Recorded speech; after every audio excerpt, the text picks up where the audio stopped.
The reason why I traveled to Libya, it was not just because I was happy. I want to travel.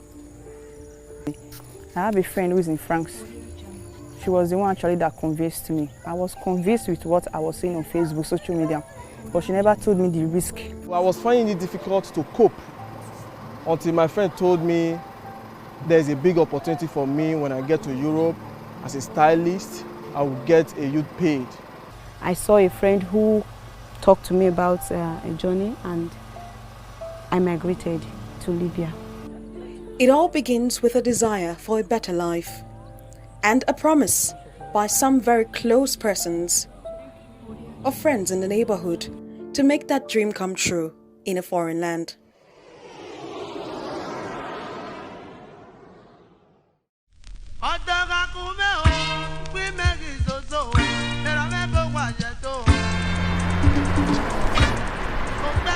This is Benin City, capital of today's Edo State in Nigeria's south. It was once the seat of an ancient civilization, but beneath the pride from its past, too many episodes of the familiar story of an endangered youth susceptible to irregular migration.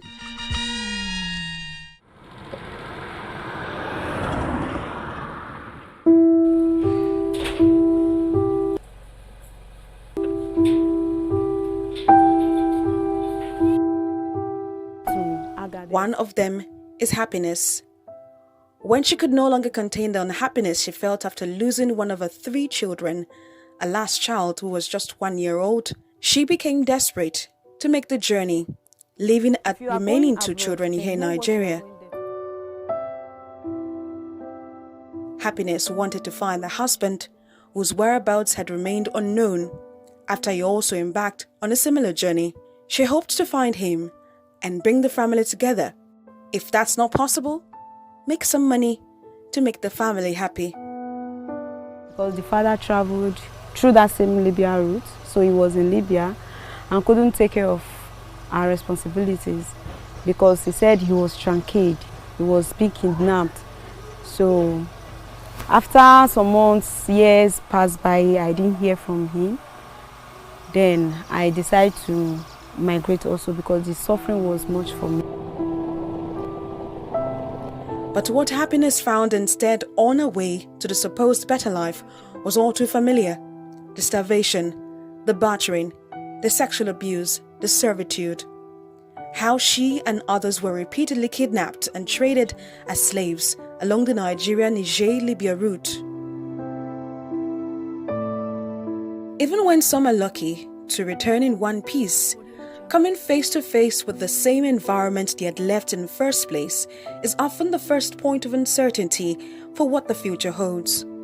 Traveling through land to Libya was a deadly mission, and it was a suicide mission. But then I never knew. It was when I embarked on the journey I knew it was a suicide mission. When we got to Agadez, I thought maybe this is Libya. At least the suffer don't finish. But when we started the journey to Agadez, to Libya, that is when I knew that it is even better for me to suffer and die in Nigeria than for me to die in desert. Because I have never seen a situation whereby somebody will be looking for water to drink. There is no water. Even somebody's urine for you to drink. Somebody will come to you and be begging you for urine to drink. Where would you get the urine from when you've not taken food or water? You will be forcing yourself to urinate, but nothing is coming out. No fewer than 40,000 Nigerian migrants have voluntarily returned to the country since 2015. Audio Jungle. For those who survive the hotbed of horror in the Sahara, an extremely dangerous sail across the Mediterranean Sea, a new chapter opens up and they get another chance at a new life on new terms. Certainly not the type they might have freely chosen.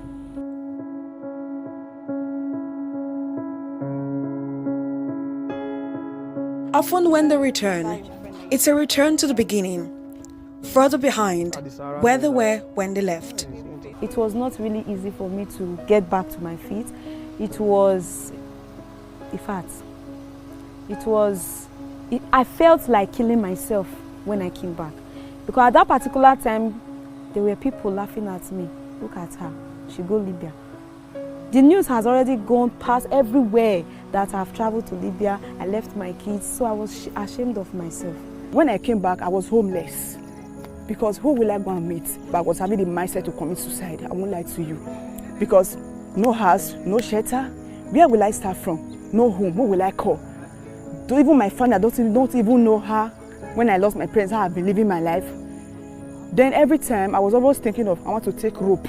I want to hang myself. I want to hang myself.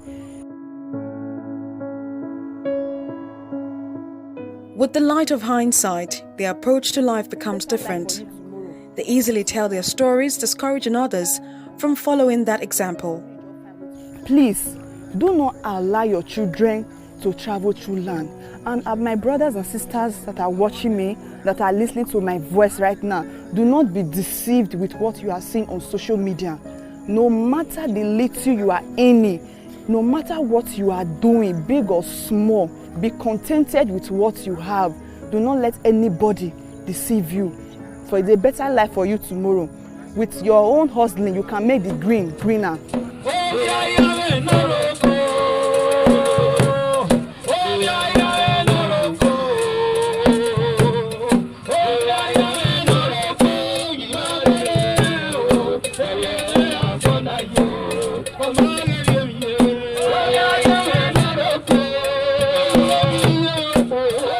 In the last 3 years, more than 5,000 returnees have been received and reintegrated into the society in Edo State. Although difficult for the returnees, for them it is better than the horror they experienced. After everything, IOM has to empower me. I have a store. So since I have a successful story, I have to chat up my friend that we came together that this is an opportunity for you to be reintegrated back to the society. And the guy said, how?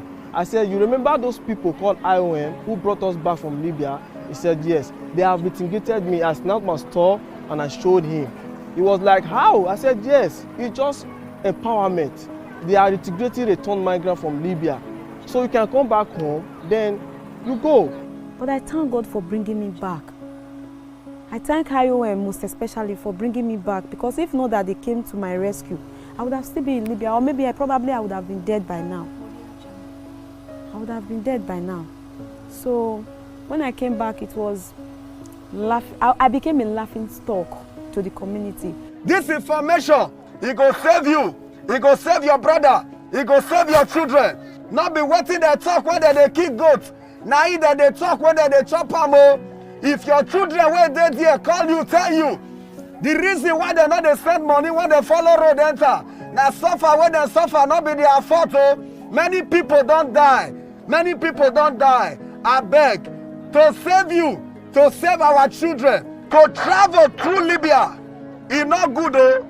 Na suicide mission. Na suicide mission. As we dey talk to you now, some people dey prison, they cry. They spend years trying to recover from the emotional scars, physical injuries, stigma and financial loss. Perhaps the abiding lesson from the story of happiness and thousands of young Nigerians is that the aspiration for better fortunes may be mirroring a desperate quest for the elusive grass, ever so believed to be greener on the other side. But whether aspiration, desperation, or illusion, the big question that is yet to find an answer is why many more are willing to take the risk in spite of the hazards and sad endings of many who have gone and whose tragic ending may never be accounted for.